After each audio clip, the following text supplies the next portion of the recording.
அகில இலங்கை தொழில்சார் விரிவுரையாளர்களின் சங்கத்தின் 10வது சம்மேளனம் இன்று பிற்பகல் கொழும்பு தாமரை தடாகம் கலையகத்தில் நடைபெற்றது. இந்த நிலையில் இருந்து நாம் எவ்வாறு முன்னோக்கி செல்ல முடியும்? கடந்த சில வருடங்களாக பொருளாதார வீழ்ச்சியால் பல அனுபவங்கள் கிடைத்தன. நாம் படிப்படியாக மீள்கின்றோம். ஆனால் ஒரு சாராருக்கு இன்னமும் கடினமாக உள்ளது. சிலரின் கைகளுக்கு தற்போது பணம் கிடைத்துள்ளதை இம்முறை சித்திரை வருடப்பிறப்பில் காண முடிந்தது. இந்த பிரச்சனையை தீர்ப்பதாக இருந்தால் பழைய பொருளாதார முறையில் செல்ல முடியாது. கடன் வாங்கியதாலேயே நாம் இந்த நிலைக்கு வந்துள்ளோம். உள்நாட்டு கடனை பெறாதிருப்பதற்கான நடவடிக்கைகளை எடுத்து வருகின்றோம்.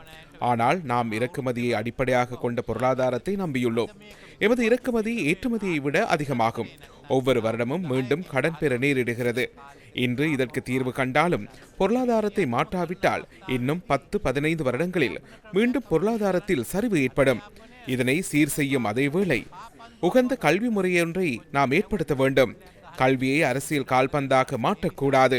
நாம் எவ்வளவு முயற்சித்தாலும் கோல் அடிக்க முடியாது. இறுதியில் நாடே தோல்வியடையும். ஆகவே இதிலிருந்து மீள்வதற்கான முறைமையை நாம் ஆராய வேண்டும். 2050ஆம் ஆண்டாகும் போது நாட்டுக்கு மிகவும் பொருந்தும் கல்வி முறை என்னவென்பது தொடர்பில் கலந்துரையாட வேண்டியுள்ளது. இது இறுதி முடிவல்ல. அதன் பின்னர் தொழில்நுட்ப மாற்றங்கள் ஏற்படலாம். அதனையும் கவனத்திற்கொண்டு நாம் முன்னோக்கி செல்ல வேண்டும்.